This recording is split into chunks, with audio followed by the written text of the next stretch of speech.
Hello, everyone, and welcome to this week's episode of Entertainment Expansion. We are your hosts, Tyler Callahan, and of course, Mike Ferrante. Mike, how you doing? Hello there again. Finally, as I can say, because we have just wrapped up. I'm gonna call it season one of the Obi-Wan Kenobi show. Yeah, I might have to eat my words on this. There might be a season two of this show, like legitimately. That might not be a limited series as they were advertising.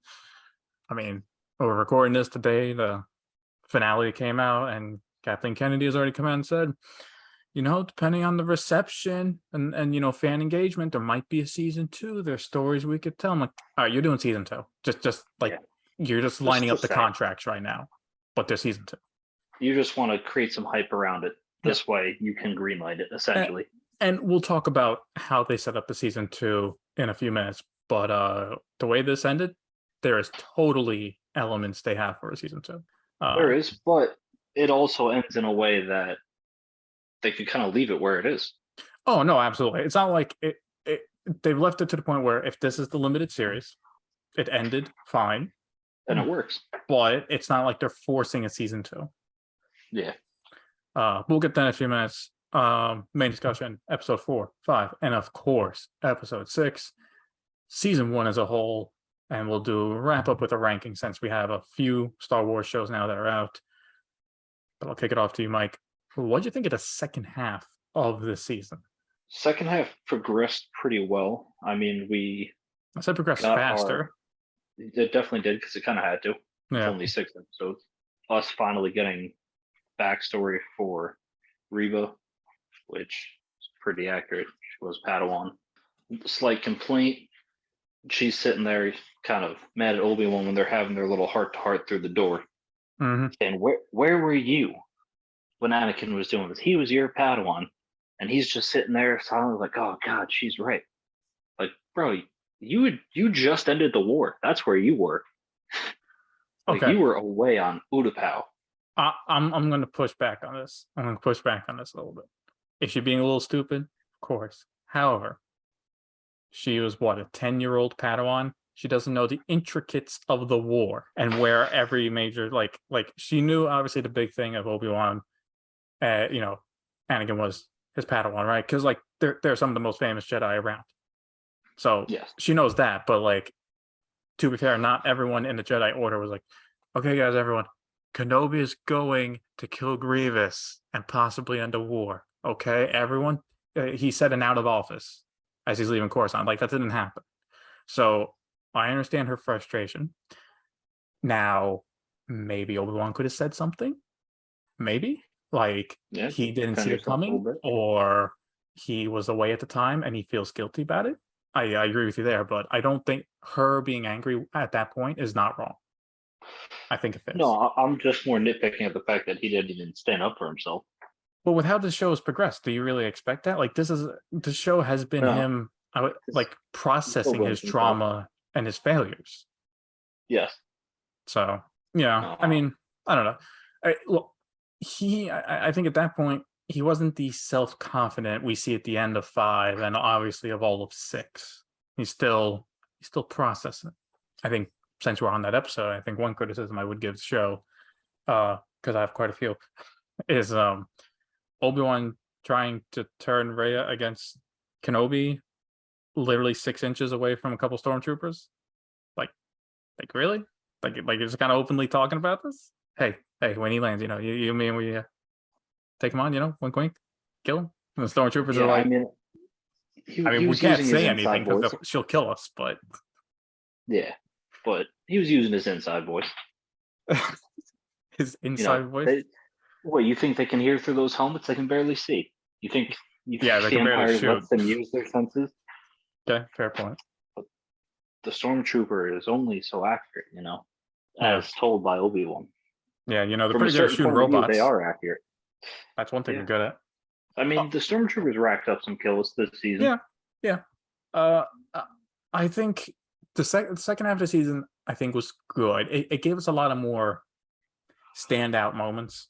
I guess to list them off, we got us revisiting Fallen Order, basically. Didn't expect that, but okay, pretty cool. Obi-Wan completely just breaking into Grand Inquisitor Temple. Oh, yeah, sorry. Yeah, the Inquisitor Temple. How about another nitpick? The spy, the rebel spy, just talking in that little microphone. People looking at her and not saying a thing. Like, yeah, like, all right, you guys haven't heard of earpieces yet? look, I was fine with her doing it and no one responding, but then the guy across the table gives her a little head nod, like, just looking at her. It's like, so you see what she's doing? Report it. Yeah. But hey, it's okay. One stormtrooper has to call her out back, and she takes her 2 shells back and just knocks them out quietly. No one hears a thing. No. Yeah, of course. Just why would anybody hear anything that's 5 feet away from them? Mm-hmm. Yeah, no, it's not even like the other side of the room. And Yeah. they can't even take the excuse of can't hear through the helmets. No, yeah, no, that guy was just a regular guy. He had his ears. I don't know if they were working. Probably not. We did get Vader being straight badass. Especially episode 5. I think for me, obviously, episode 5, I think the biggest highlight is the last 5 minutes with Vader. Just fucking up a transport, no effort. The complete disrespect to Rhea in a quote unquote fight. Yeah, I mean, how demoralizing is that to Rhea? She spends like 10 years just being an Inquisitor, learning all the dark ways of the Force. Finally, is convinced by Obi-Wan, I'm going to take this motherfucker down, and she can't lay a hit at the worst time, though. At the worst time, absolutely. By the way, after the worst, like Obi-Wan's gone now. That was your support's gone. Not the time, because number one, how does the dark side work? You channel through anger, hate, and rage. Mm-hmm. How do you think Vader felt that Obi-Wan tricked him again and got away through his very fingers? I don't think he was feeling too happy. He was definitely pissed as a motherfucker. I think that's why he gave her part of lightsaber back. It's like, look, please, can you give me a fight? I need to let out my rage. You're not helping here. Yep. Let's get a few hits in.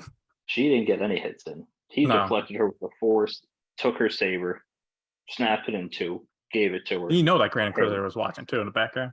Oh yeah. All the while, the rest of the Inquisitors are watching like, yeah, this is why we don't want to move up in the fucking food chain here. But I do like how the Grand Inquisitor coming back at the end there and him and Vader kind of having a plan. That kind of fixed the previous issue that we had, and how the Grand Inquisitor was just, as far as we knew, lying on the floor dying or just unconscious 2 planets back on the journey. Turns out he's been in contact with Vader the entire time. They used her rage, got as much as they could, and I'm glad there was more thought put behind that.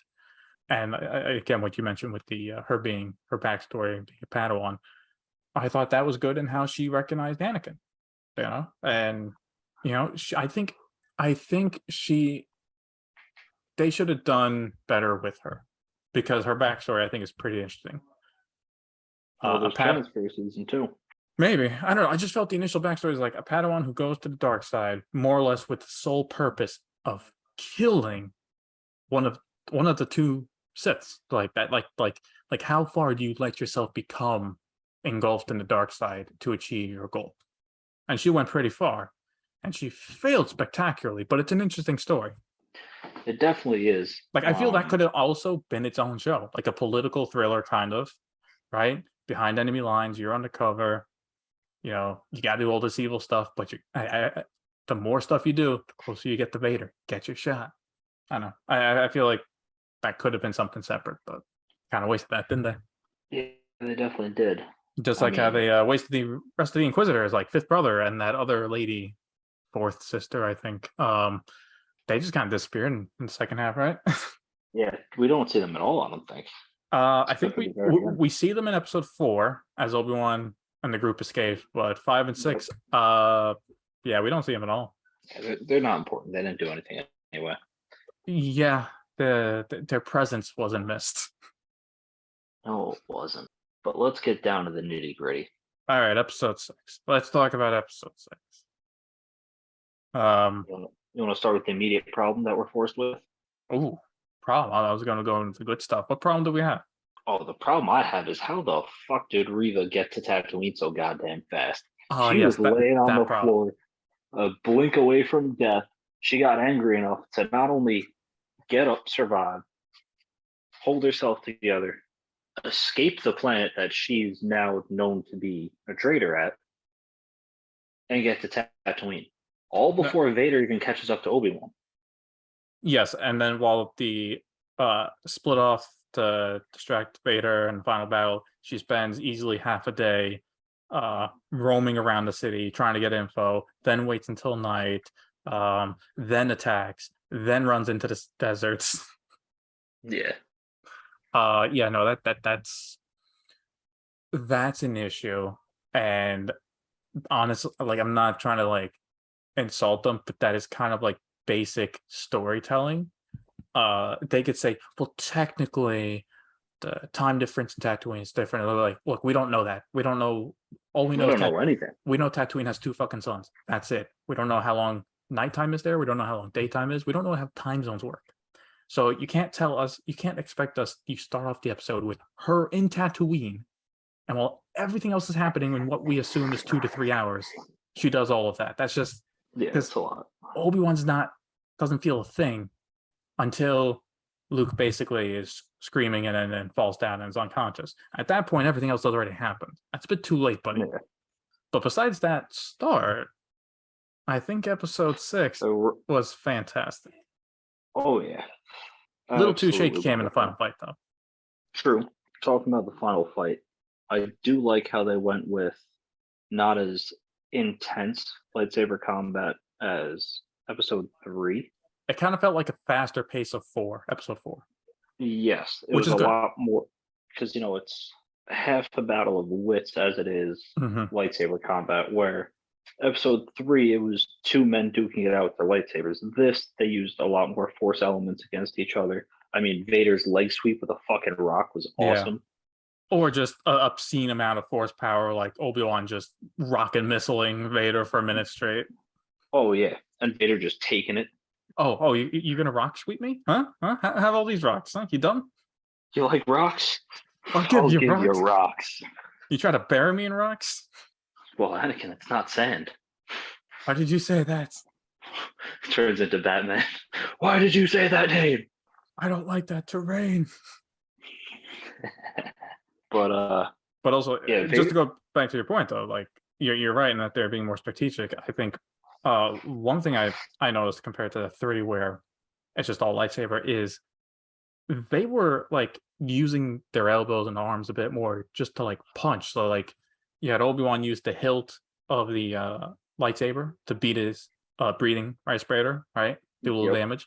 You had Vader body slam him basically into a side of a boulder. It was very physical too. It was. Yeah. It was overall a really well choreographed fight. I told you though, there's going to be a rematch. It's going to be better than the first fight. Well, yeah, of course. Yeah. It kind of had to be because the first fight was it was kind of a wash. Hey, we've seen Boba Fett. You never know. But I like how Obi-Wan once again doesn't kill Vader. He still can't bring himself to do it. See, I don't like that. I don't. I mean, he's not a liar. He told Yoda he can't kill him, and he never does throughout his life. When he has several times to do it, he doesn't do it. I'm just trying to recognize, like they have the heart to heart, and we'll talk about the heart to heart in a minute. But like he finally recognizes Anakin is gone. There's no saving him. Yeah. But he leaves him there, and it's not like Mustafar where you think he's dead, and we can understand that the guy's burning alive. But the next 10 years in the Star Wars universe, some of it could have been avoided, some of it could have been slowed down if he killed Vader. Obviously, wouldn't be the end of it. Palpatine would get an Inquisitor, make him a new Sith, keep things running. Obviously, he would take a hit, but he'd keep going. But like, does he not think about that at all? Like, you could do some good here by killing this one guy, and he can't do it. He could, but then again, if he did, the Empire would never fall, because you need Vader to be alive to have that interaction with his son in order for him to turn and finally bring balance to the Force. Yeah, I guess I'm slightly annoyed because like if you change to like, and I guess where shows like this where you're filling in the gaps can be interesting, but you're also restricted. It's like Obi-Wan has a clean shot to kill him. Then if he kills him, the original trilogy doesn't happen. Luke isn't as important, so it's Luke has no motivation to do anything. Anything, yeah. So Leia I just feel like that part could have been handled a bit better. Because we also have the entire show up until now. He has been seeing what the Empire does to people. He's been living on Tatooine, so besides the occasional stormtroopers, it doesn't see much. He sees how planets fully run by the Empire are governed. He sees there's a rebel group starting to form, why they're starting to form. He hears these stories about the Inquisitors. And this guy's one of the top dudes behind it. His former friend, his former Padawan. And he doesn't do it. I don't know. But I don't know about you, but for me, I think best moment in the episode, best moment in the entire show, Obi-Wan Anakin talking. Yeah, of course. That's Ian McGregor, please take a bow. Maybe an Emmy nomination. I don't know. Yeah, But like his eyes start to well up a little bit when he's Mhm. talking. He emoted the hell out of that scene. Oh yeah. But if there's one thing I'm glad that this season, this shows exists, it's for this scene, this having that one conversation. Yeah, it's definitely interesting.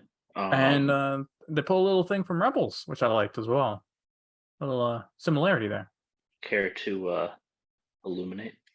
Of course. Well, when Ahsoka, battles Vader 1v1, and she also cracks his face and gets a few seconds with Anakin. Except it is the other side of the face. So I've been seeing comments online. It's a good analogy. Both Ahsoka and Obi-Wan could make some headway in talking to Anakin in damaging the mask, but only Luke is the only one who's able to actually go all the way and get the mask off him and bring him back fully to being Anakin. Taking the mask off at his request. Mm-hmm. Yeah, like Obi-Wan, Ahsoka, through brute force, they can get a few seconds with Anakin and try and get him back, but they can't. Only Luke can do it, which I think tying into the original trilogy, I think is a nice touch. Yeah, there's another little script issue, I guess. Okay. Vader talking to Obi-Wan, saying, "I destroyed Anakin, just like I'm gonna destroy you." It's like, well, you didn't really destroy Anakin because he's still in there, so you're not really gonna destroy Obi-Wan. I mean, I think that's Anakin / Darth Vader trying to hype himself up. Oh, of course. Yeah, because the dude hates himself. He's had 10 years just living in that suit. Not just living in that suit, living with it. I guarantee you, the only thing he's been thinking about is his failure. Mm-hmm. Is the fact that the person he did all this for is dead, alongside his kid. Is dead. His whole reasoning for going to the dark side is null and void. So now he is stuck, a cybernetic man in a painful suit, causing him more anger only to reflect, increasing his anger, increasing his power. Mm-hmm. I also like the Hayden Christensen Darth Vader voice mixed up. I thought that was great. It kind of fell off in the first kind of go. Like it just didn't sound right. But then again, I don't know what it should sound like. So I give him props for actually doing it. Yeah, I mean, I thought it came across pretty good because you like for a few seconds, like when he first starts to speak, you can hear I had saying Christian, and then immediately switches like, oh, now it's Darth Vader. I thought it was a good touch. Like you can feel the conflict, or you can hear the conflict. One issue though with that scene is the framing of the shot, a little too close in the face. Yeah. Like when it's got an Obi-Wan, like you're missing part of the beard, you're missing part of the top head. It's like can't zoom out just a tiny bit, like so the face is full front and center. Well, maybe that wasn't the purpose of the shot. Maybe it's really just focusing on the eyes. That's where they wanted your attention. Well, maybe they can lighten up the scene a bit, so it's not just a blue lightsaber lighting up the entire scene. I don't know. You got options. You definitely do. I feel like there was a lot of fan service in the show. Like that's kind of what it boils down to. Well, I'm sorry, you telling me Obi-Wan's first words to Luke being a long pause, hello there, is not a fan service? Because that absolutely was fan service. Even the whole show is fan service. Honestly. Okay. Well, hold on. That final conversation between Anakin and Obi-Wan, is that fan service? So I would say that's Yeah, character it's development. it is character development, but it's a little bit of fan service. They're also playing the hits. Like, oh, you guys love that scene of Obi-Wan pouring his heart out to Anakin while he's down and out in episode 3. You're gonna like this one too, where he does kind of the same See, all thing. right, hold on. I don't think that's playing the hits. All right, that's a conversation they both needed to have. Now, I do think playing the hits is I will do what I must, and it goes into action pose. Like, all right, Yeah. all right, dude, you haven't fought in 10 years. This is the pose you're going with. I mean, I get it. It's your pose, but come on. Yeah. I do agree though. There's definitely some parts, especially like the last 10 minutes of the show is like, all right, we're done with the story. Okay, hit after hit after hit. Come on. Yeah. Oh hey, You get hey, Qui-Gon Palpatine's popping in. back. Hey. It's like, okay. Yeah, I didn't know they got him back, which was kind of cool. Honestly, Ian McDermott sounds like he's just down for anything Star Wars at this point. Yeah. So I mean that's cool. I mean, He's, look, he's, he had to put up with Rise of Skywalker. I think he can do Kenobi. he's been in all trilogies. Yeah, he's Well, he's been a part of all trilogies, I should say. he's really the only one that can say he was, right? Yeah, because he started in episode 6. And then was it he was the 1, 2, original 3, actor in 3. 6? Yeah, he was. Okay, just did the heavy makeup, obviously. Yes, they did aging. Yeah. Aging makeup. It was a different actor for 5, where they did this weird thing over his eyes, and then it was later revitalized by George Lucas to make it Ian McDermott. Yes, like how they put Hayden Christensen in episode 6. Yes, which a lot of fans still don't like, which it is what it is, you know. Yeah, you get Qui-Gon stopping in to say hello, and yeah, so you getting roasted out there. Yeah, I was kind of annoyed with that. Yeah, we kind of knew it was going to happen though. Like if it happened, it was going to be No, all but that's the way. the thing. We knew it was going to happen, but like, that's all we get. Yeah, Like that's like he showed up on the studio set one day, and they're like, "Oh shit, is that Liam Neeson? Hey, we got the ropes. You want to come in? We got the robes and the wig. Hey, 20 minutes tops. All right. Ian McGregor's already there. He's on the camel, the alien camel, whatever. He doesn't. He didn't even. Ewan McGregor didn't even need to be there. No, not really. He could be like, all right, Liam Neeson, just look this way, look a little up because Ian's going to be on the horse thing. Just look that way. Say your lines. Done. Okay, first take. We're out. Yeah. All right, that's a wrap. Thanks for coming. But overall, I do have to say I call this a pretty good show. I would say it's a good show, but it should have been a great show. It should have been. This should have been some of the best Star Wars content we got in years. And sadly, I don't think it was that. I don't. Like I don't know about you, but at this point right now, I kind of don't care. Like I'm Star Wars out right now. I don't care. Like this was the show I cared the most about coming into Disney Plus and Star Wars content. True. Like, look, I'm looking forward to Mando season 3. That's fine. But like the Andor show coming out in August. I mean, I'll watch it, but I'm not excited for it. But like Kenobi getting the OG cast back, like that got me pumped. That hit me in this, prequel nostalgia feels. Oh yeah, and they kind of just wasted some of it, some of the potential. They definitely did, but let's be fair though. It could never live up to our expectations for what it should be. I think if it was a 2.5 hour movie, like it was supposed to be originally, thanks to Solo bombing, it didn't work out like that.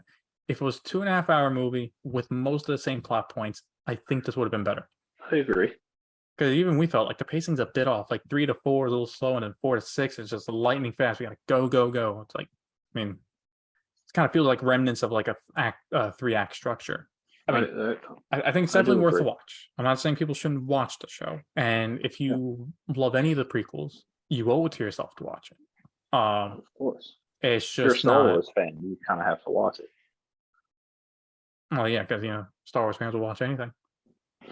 Yeah. Except The Last Jedi. All right. Before we go on the recommendation and rankings, I have quick notes here. I do understand you do want to talk about Mr. Smarty Pants Bail Organa. You have 2 minutes to make your case. I almost forgot. Bail Organa he made the case for Alderaan being blown up. That's all I'm saying. I'm not saying the whole planet had it coming, but the fact that he represents that planet kind of means that they had it coming. Yeah, I'm not gonna go all the way to genocide in how stupid he was, but he was pretty stupid. Sending a message to Obi-Wan specifically saying, "Hey, you're taking too long. I don't know what's happened to you and my daughter. If you don't hurry up, I'm going to Tatooine to go see the boy." It's like, what the fuck That are Owen you has. saying? That Owen That has, Owen yeah. has So at his Tatooine, farm. guy named Owen, the kid. Oh, okay. Well, fucking want to give a street address too?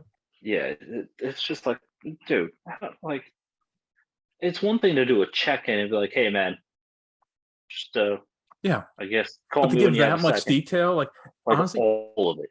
part of all the of issue with the show here is the writing. It's the writing. Yeah. Like, yeah, look, some shaky cam, that can be improved. The writing needed to be a lot improved because everyone here yeah. acted their goddamn heart out, especially in McGregor. And when you have writing like this is how Rhea finds out about Luke. Like, Owen, well, I remember that farmer Owen and Tatooine. I'm going to just rage all the way there. Which, yeah, okay. Which honestly, I think this show has proven Qui-Gon was really a pacifist, if you think about it. Oh yeah. Because everyone, if you're just angry enough, you can just fight through the pain. Clearly, I mean, But Qui-Gon, no, he just takes it. It's like, oh, yep. Qui-Gon's like, Obi-Wan, they got me in the stomach. I can't make it. Just, I will die so everyone else we have in the force entire healing, you franchise. dumbass. Yeah, pretty much. It really escalated quickly. But you know what? Yeah, Bail Organa. I like seeing Jimmy Smith's back. They made him a real dumbass at the end of the show. They did him dirty. This is no fault to Jimmy Smith whatsoever. No. Look, he was great in the first episode, but when they finally bring him back with the Alucard message, it's like, God, I'm sorry you have to say these lines. Yeah, like it's just doing him dirty. Unfortunately, he's a senator at this point, Republic and Empire for like 20 years at this point. He is back channeling these groups to start the Rebel Alliance, so he is all about secrecy and espionage. Apparently not. And apparently with his daughter on the line, it's like, hey, Obi-Wan, how you doing? I'm just going to list all the important information here. You and me have been protecting for 10 years. Give me a ring back. Hopefully you're not dead. Yeah, and hopefully this locator isn't in the hands of anyone in the Empire. If Darth Vader hasn't killed your ass, he isn't watching this right now. Oh shit. Yeah, what was like he thinking? All right, if he didn't make it, he's dead, and the Empire probably has him. So let me send this message to make sure he's okay, and say everything on there in case worst case scenario it didn't happen. Like you couldn't be like, hey, Obi-Wan, if you're still alive, give me a call back, please. Yeah. Like just that, like nothing else. Yo, Obi, it's your boy Bell. I need you to give me a ring back real quick. All right. Hit your boy up. All right. Hold on. This is the Kenobi show discussion. Does not the rest of the Bail Organa show. But all right. So obviously we both recommend the show. I think it's an easy Absolutely. Yes. I'm going to say for both of us right now, because I think you're not going to change this up. Best to worst Star Wars show ranking. Worst Book of Boba Fett. Second place Kenobi. First place as of now, Mandalorian. I couldn't agree more. But what we want to know is, do you guys agree with our list? What were your thoughts about the Kenobi show? As always, feel free to let us know at Entertainment Expansion. You can look us up on Instagram, Facebook, and YouTube. As always, thank you for listening.